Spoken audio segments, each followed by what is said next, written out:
Assalamualaikum warahmatullahi wabarakatuh. Hai kelas 7, berjumpa lagi dengan Ibu Enji dalam mata pelajaran matematika. Pada pertemuan kali ini, Bu Enji akan melanjutkan pada bab 4, yaitu tentang perbandingan senilai dan berbalik nilai. Sebelumnya perhatikan contoh berikut ini ya. Kita akan mempelajari dulu tentang fungsi.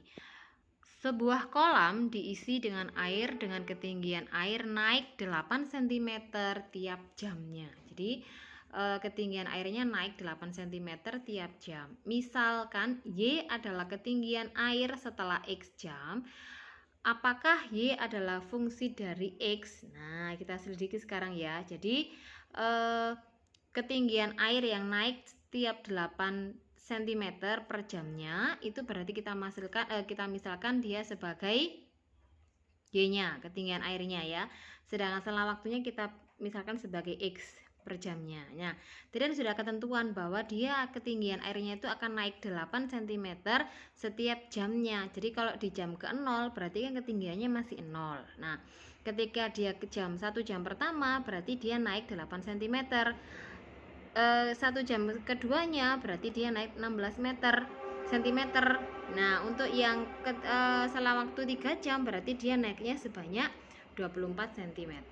Ya, dari sini berarti kita bisa menentukan variabelnya. Oh, ini berarti setiap naik 1 jam itu dia naik 8 cm, 1 jam naik 8 cm, 1 jam naik 8 cm. Berarti kan ini kalau X-nya naik, maka Y-nya juga naik. Nah, sehingga variabel X dan Y-nya itu berubah bersamaan. Artinya apa?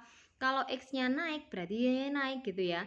Nah, setiap nilai X yang ditetapkan hanya ada satu nilai Y yang bersesuaian. Misalkan begini ya, tadi X-nya 0 maka Y-nya 0. Nah, kalau X-nya 1 Y-nya 8, X-nya 2 Y-nya 16, X-nya 3 Y-nya 24. Kita cek di sini berarti kan dia perubahannya sama.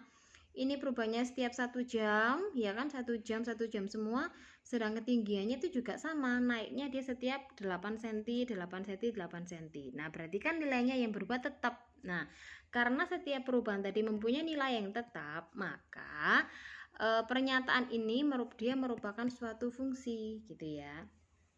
Jadi fungsi itu apa? Fungsi itu pokoknya kalau ada perubahan variabel X dan Y-nya itu berubah secara bersamaan dan mempunyai nilai yang tetap. Itu disebut dengan fungsi. Nah, fungsi itu punya yang namanya domain sama jangkauan. Apa itu Bu Enji? Jadi gini, himpunan semua nilai-nilai yang mungkin dari variabel disebut dengan domain untuk variabel X. Jadi domain itu sama dengan daerah asalnya, X-nya ini ya. X-nya awalnya berapa? Nah, semuanya ini masuk ke dalam domain himpunan daerah asalnya. Sedangkan Y-nya ini itu disebut dengan jangkauan. Jangkauan itu apa? Jangkauan itu adalah daerah hasilnya. Nah, daerah hasilnya. Jadi untuk soal yang tadi yang X-nya 0 sampai dengan 3 ini maka dia sebagai domainnya. Jadi domainnya itu himpunan X antara 0 sampai dengan 3. Sedangkan jangkauannya itu adalah hasilnya. Itu untuk variabel Y-nya itu berarti antara 0 sampai dengan 24 untuk daerah asalnya. Nah, jangkauannya berarti Y-nya itu antara 0 sampai dengan 24. Domain tadi adalah daerah asal, jangkauan itu adalah daerah hasil. Fungsi tadi apa? Fungsi tadi itu adalah variabel X dan Y-nya itu berubah bersamaan dan mempunyai nilai yang tetap. Ya. Kita lanjutkan ke perbandingan senilai. Jika Y adalah fungsi dari X dan hubungan antara variabel X dan Y dinyatakan sebagai Y sama dengan AX, maka dikatakan bahwa Y berbanding lurus dengan X. Asalkan A itu konstanta perbandingan dan A itu tidak sama dengan 0. Jadi untuk perbandingan fungsi tadi ya, fungsi tadi bisa dinyatakan dengan persamaan Y sama dengan AX, di mana Y, X ini adalah variabel sedangkan A itu adalah konstanta perbandingannya. Contohnya, sebuah kawat dengan berat 20 gram per meter.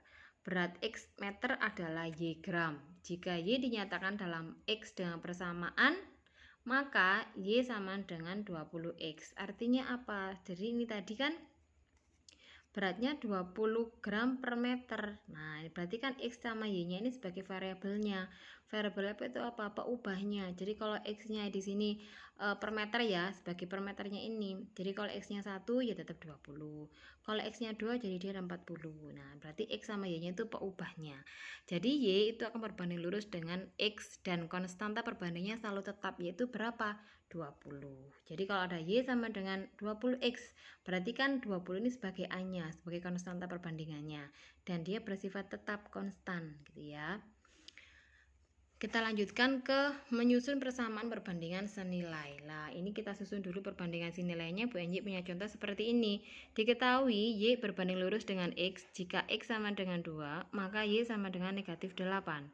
Nyatakan persamaannya, tentukan nilai Y jika X sama dengan 5. Nah, ini kita masukkan dulu ke persamaan fungsi tadi yang senilai ya, perbandingan senilai Y sama dengan AX. Berarti di sini kan kita masukkan kalau X-nya 2, Y-nya 8, berarti A-nya bisa ketemu. Nah, kalau X-nya 2, Y-nya 8, maka ketemu A-nya adalah min 4. Dari sini kita bisa menentukan nilainya jika X-nya sama dengan min 5. Nah, kalau X-nya min 5, kita tinggal masukkan saja. Jadi persamaannya tadi Y sama dengan min 4X. X-nya kita ganti dengan min 5, maka ketemunya min 4 dikalikan min 5 adalah 20. Jadi nilainya kalau X-nya min 5, maka Y-nya ketemunya adalah 20. Gampang toh? Jadi nanti kita masukkan dulu ke persamaan Y sama dengan AX, nilai X-nya berapa, Y-nya berapa, untuk menentukan nilai A. Kalau A-nya sudah ada, konstanta perbandingan sudah ada, kita bisa memasukkan nilai X-nya untuk menentukan nilai Y-nya. Bisa dipahami ya? Kita lanjutkan ke koordinat dan grafik perbandingan senilai. Jadi nanti kalau misalkan fungsinya sudah ketemu, perbandingan senilainya sudah ketemu, maka kita bisa menggambarkan koordinat dan grafiknya. Grafik fungsi Y sama dengan AX yang menyatakan perbandingan senilai itu merupakan garis yang melalui titik pangkal. Jika A lebih daripada 0, jadi hanya A-nya positif, maka grafik naik ke arah kanan. Dan semuanya naik, jadi X-nya naik, Y-nya juga naik. Ini kalau A-nya positif, A-nya lebih dari 0. Nah, maka grafiknya akan selalu mengarah ke arah kanan melewati titik pangkal. Kebalikannya, jika A-nya negatif, maka grafiknya itu akan turun ke arah kanan dan melewati titik pangkal. Nah, di sini kita cek ternyata yang naik hanyalah X saja, sedangkan Y-nya adalah turun. Jadi bisa dipahami ya, kalau A-nya positif, maka grafiknya pasti melalui titik pangkal, dia naik ke arah kanan. Tapi kalau A-nya negatif, maka dia akan turun melalui titik pangkal, turun ke arah kanan juga. Contohnya, gambarkan grafik fungsi dari Y sama dengan 2/3X. Nah, berarti dari sini kita bisa masukkan satu persatu. Misalkan dari 0 dulu ya. Kalau X-nya 0, berarti Y-nya adalah 0. Kalau X-nya 3, berarti 2/3 dikalikan 3, Y-nya ketemunya 2. Kalau X-nya 6, berarti 6 kali 2, 12 bagi 3 ketemunya adalah 4, Y-nya 4. Nah, dari situ kita bisa menggambarkan grafik koordinat kartesiusnya untuk menggambarkan grafik perbandingan senilainya. 0 dengan 0 sebagai titik pangkalnya. Di sini 3, X-nya 3, Y-nya 2. Sini ya. Terus yang ketiga, titik ketiga, X-nya 6, Y-nya 4. Nah, setelah kita tarik garis, bener ya. Ini tadi kan A-nya 2/3. Kalau 2/3 berarti kan dia positif. Jadi Bu Enci sudah menjelaskan bahwa kalau A-nya positif, maka grafiknya itu naik ke arah kanan melalui titik pangkal. Betul ya? Gampang toh?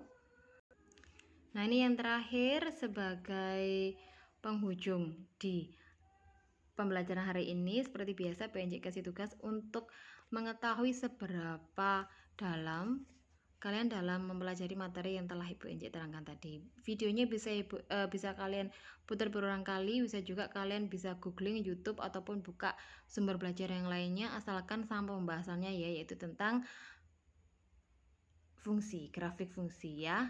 Ini ada 3 nomor. Yang pertama, sepotong pita panjangnya 10 meter, sepanjang X meter telah digunakan sehingga tersisa Y. Soalnya hitung nilai Y jika X-nya sama dengan 2. Apakah Y merupakan fungsi dari X?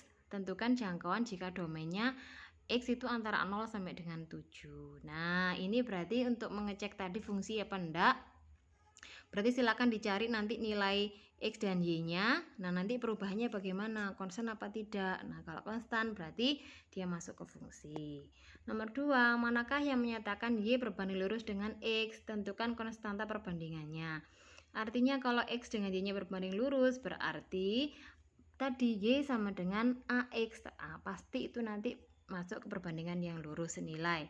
Terus konstannya tadi yang mana? Yang apa tadi konstanta perbandingan? Tadi sudah dijelaskan PNJ. Yang nomor 3, Y berbanding lurus dengan X. Jika X-nya 4, maka Y-nya 12. Nyatakan Y dalam X menggunakan persamaan. Ini kayak penjelasan PNJ yang terakhir ya.